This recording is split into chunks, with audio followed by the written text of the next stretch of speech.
Hello, welcome to Module 5 of the course on application of spectroscopic techniques in molecular structure determination. In this module, we see some special cases of structure elucidation. The problem solving session is what we are going to have in this particular module. We look at some stereochemical aspects of compounds which can be identified by proton NMR spectroscopy. Now let us go to the first slide. Now the question here is, effect of molecular symmetry, what does it do to the NMR spectrum? We have already seen in the earlier example, if the molecule is highly symmetrical in nature, then you get a fewer number of signals in the NMR. Now the question that is posed here is, let us say ketene is undergoing dimerization. What is the structure of the dimer? Will it have a structure which is this particular structure, which is a lactone structure, or will it have a structure which is this particular structure, which is a diketone structure? Essentially the difference between these two structures is that this is a highly symmetrical structure, whereas this is an unsymmetrical structure. The actual spectrum of ketene seem to be showing an unsymmetrical pattern. In other words, it has three different chemical shift values corresponding to these two hydrogens corresponding to one chemical shift value, and this hydrogen which is trans to the oxygen here, and this hydrogen which is cis to the oxygen here comes at two different chemical shift value which are shown here. So essentially the ketene dimer spectrum is this particular spectrum. This would match only with this particular structure. It would not match with this structure. In fact, the structure of the other compound is shown here and the spectrum is also shown here. Because of the highly symmetrical nature of this molecule, there is only one singlet that is seen for all the four hydrogens, around 3.55 ppm or so. So the fact that you have three different chemical shift values indicates this is the unsymmetrical structure is what is most suited for the dimer of the ketene, the structure of the ketene dimer to be this particular structure and not this particular structure here. Another example we will see here. This is again a symmetrical molecule. It's a very fairly simple molecule. This CH2, which is flanked by two oxygen, comes at the most de-shielded region in the NMR, around 4.5 ppm it comes as a singlet because there are no coupling partners, there are only oxygen adjacent to this.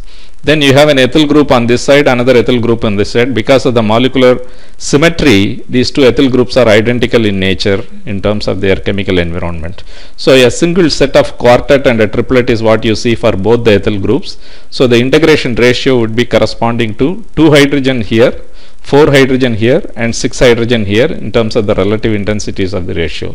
Now let us ask ourselves this question. Suppose I introduce a substituent here at this position in the form of a methyl group. What happens to the NMR spectrum? This simple spectrum turns into a fairly complex spectrum upon introducing a simple methyl group at this position, because now the molecule loses its symmetry.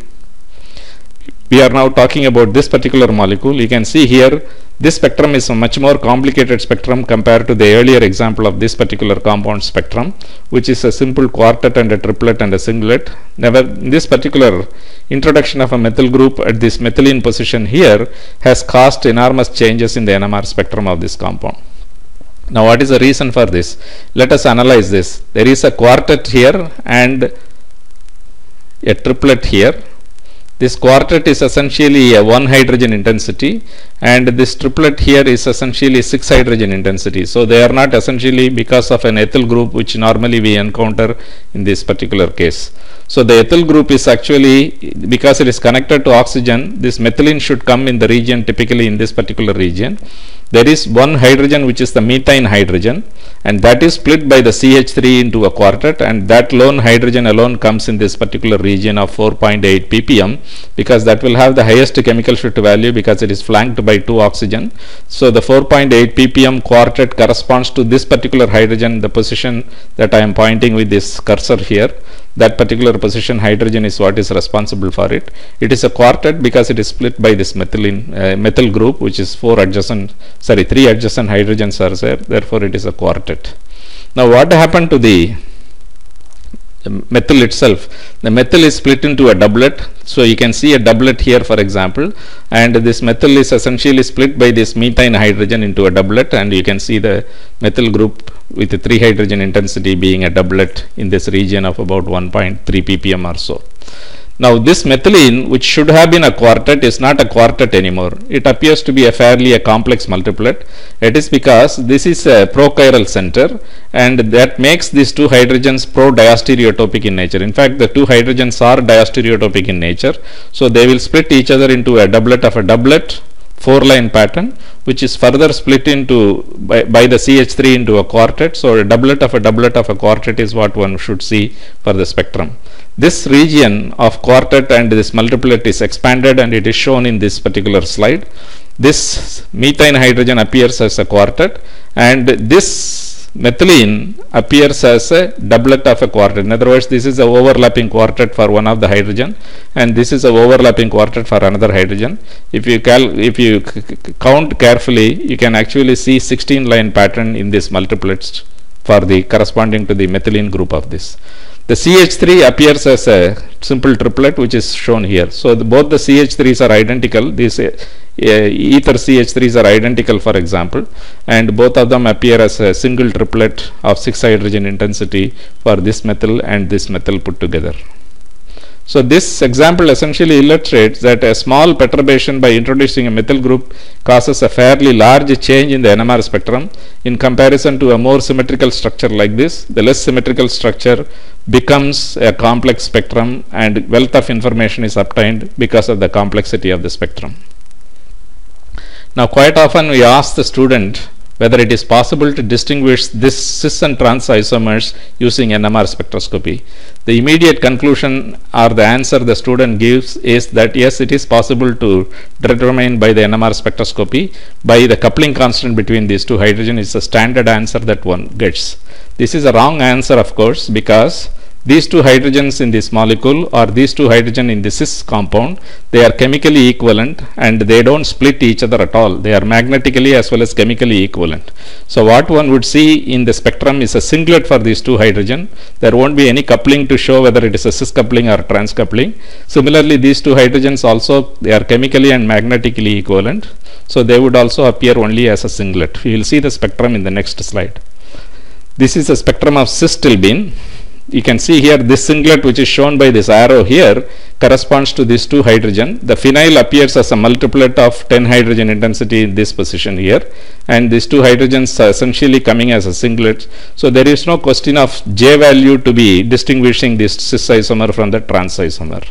Let us see the spectrum of trans isomer. The trans isomer also is a singlet. For these two hydrogen, olefinic hydrogen appear as a singlet of 2 hydrogen intensity, and the phenyl groups appear as the multiplet, fairly complex multiplet of 10 hydrogen intensity.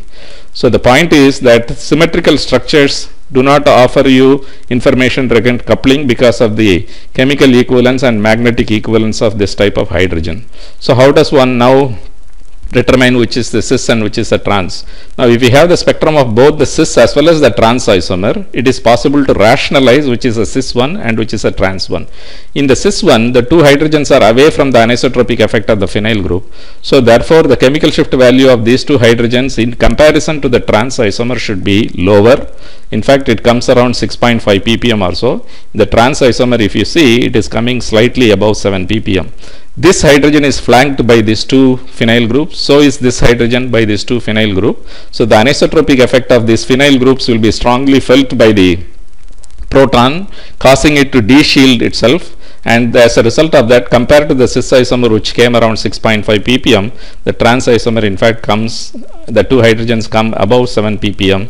Thereby is possible to identify on the basis of chemical shift, not on the basis of coupling constant, because there is no coupling constant associated with this molecule. Now, what about this cis dichloro derivative and trans dichloro derivative? At least in the case of phenyl derivatives, we talked about anisotropic effect and ring current effect and the de-shielding effect and so on. And such a facility does not exist in the case of trans dichloro derivative. Can one distinguish or can one get the J value between these two hydrogens which are apparently not coupled to each other? Is it possible to obtain the J value of the two protons indicated in these isomers? That is, there is no coupling, apparent coupling between these two hydrogen. Then how does one get the J value is the question that we are addressing. In order to do that, we look into a phenomenon called carbon-13 satellite peaks. We are actually referring to only a proton NMR spectrum of the compound.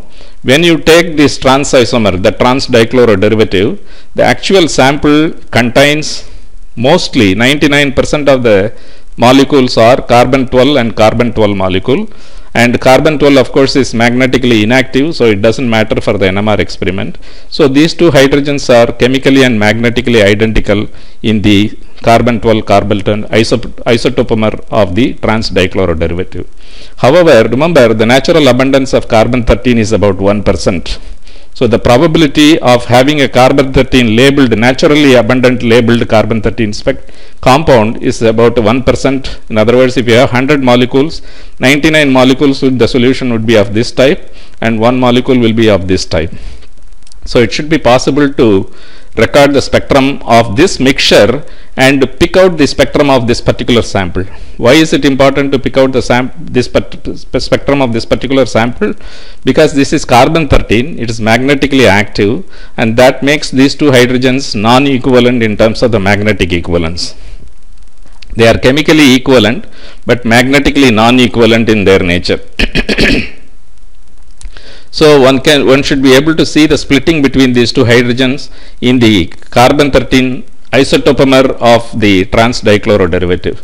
Now you can ask the question, how come we don't have a molecule where both the carbons are carbon 13? That would be much less abundant. It will be 1% of the 1% of the molecule that you have here. In other words, 0.01% of the molecule would be having carbon 13 and carbon 13.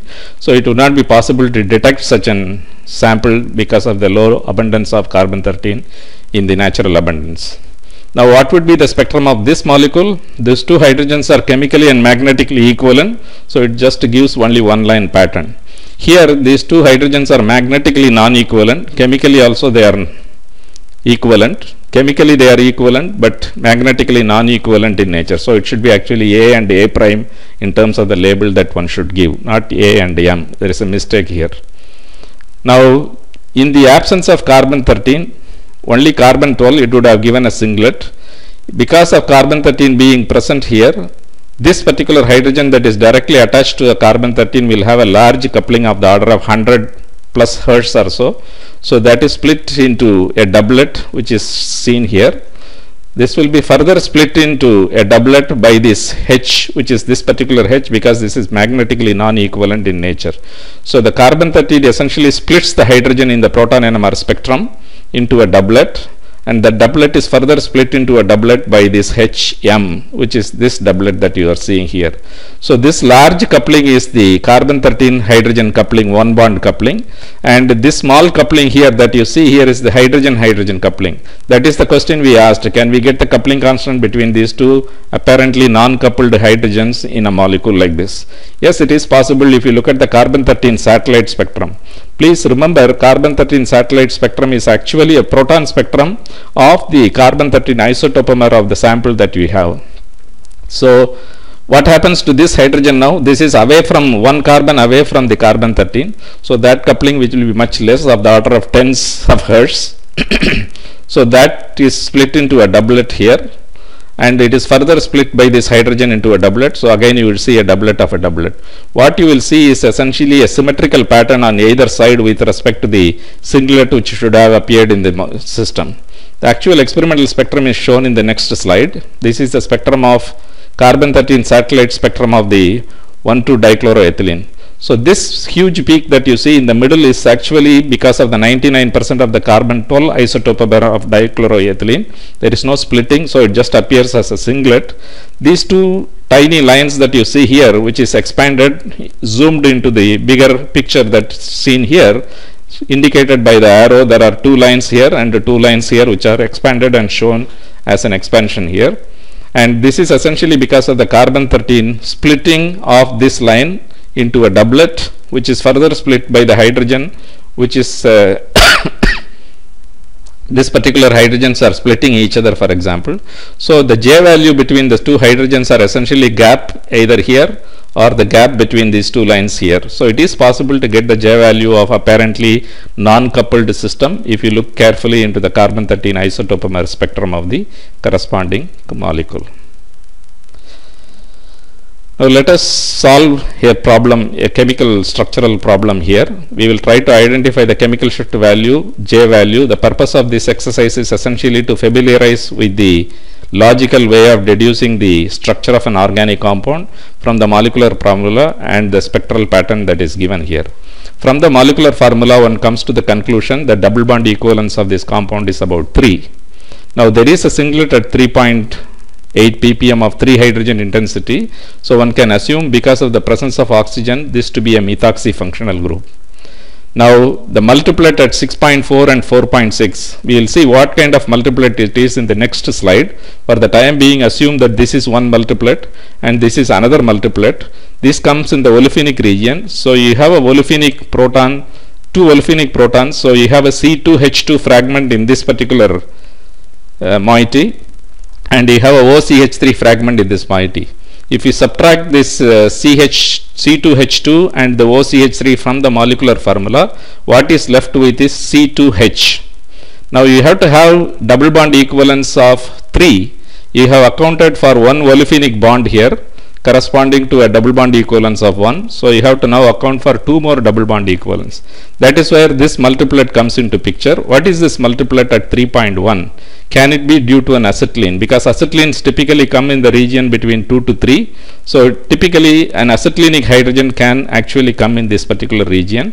So if you assume this to be an acetylenic hydrogen, the C2H fragment which is remaining after subtracting these two fragments from the molecular formula would satisfy the double bond equivalence of this particular system.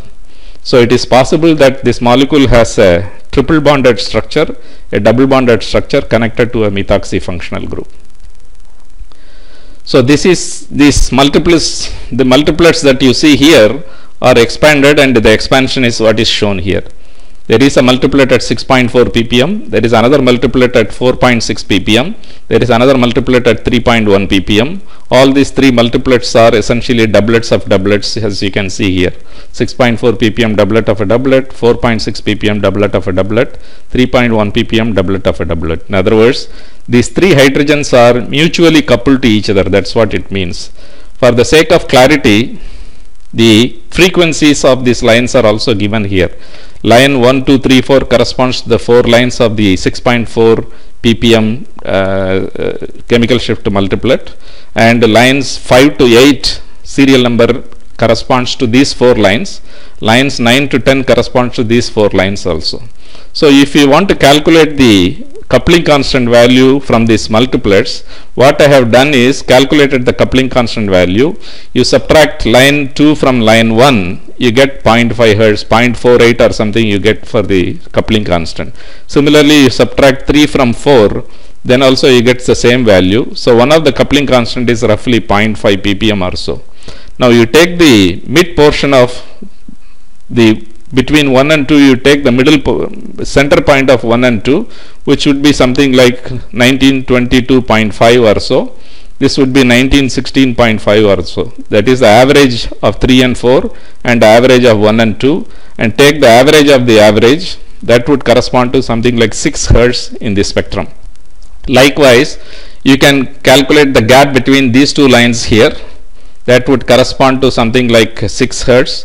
And you can calculate the gap between these two lines here. That would correspond to something like, this would correspond to 3 Hertz, and this would correspond to something like 6 Hertz or so.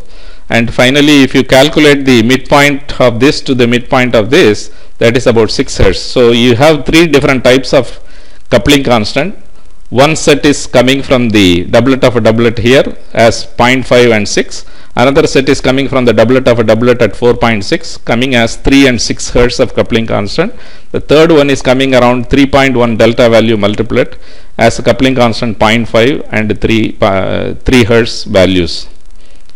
The structure of the compound is satisfied, the data is satisfied by the structure of this particular compound, namely the cis isomer of the methoxy butene. This is methoxy butene because you have a methoxy peak in the NMR spectrum which corresponds to the singlet around 3.8, and then you have a olefinic hydrogen. There are 2 olefinic hydrogen and 1 acetylene hydrogen. If you put all these fragments together, this is a kind of structure that one can come up with. Now what are the coupling constants we have measured? We have put specifically the cis isomer because there are no couplings greater than 10 Hertz in the coupling partners that you have here. The coupling constants are 6, 3 and 0.5 only. Nothing is more than 10 Hertz coupling. So it cannot be the trans isomer. So H1, H2 corresponds to the vicinal coupling of about 6 Hertz. And H1, H3, which is the 1, 2, 3, 4, 5 bond coupling, is a very small coupling of about 0.5. And 2 and 3, which is about 1, 2, 3, 4 bond coupling, is about 3 Hertz or so in this particular case. Now the chemical shift values of these two olefinic hydrogens, if you look at, the lone pair of electron of the methoxy can be delocalized onto this carbon. This is like an enol ether. In the case of enol ethers, the beta carbon is always electron rich, and as a result of that, that particular hydrogen is going to be coming at a shielded region, much lower delta value compared to the alpha hydrogen of the enol ether. So we put the H1 at the highest delta value of 6.4 because it is attached directly to the oxygen bearing carbon, and the beta position is electron rich in nature because of the delocalization, so that is highly shielded, 4.6 ppm or so. Finally the acetylenic hydrogen, which is the most shielded, comes around 3.1. The trans isomer is incorrect answer because the J value is not J values are less than 10 Hertz. The structure satisfies in terms of delta value as well as the J value as well as the double bond equivalence of this compound.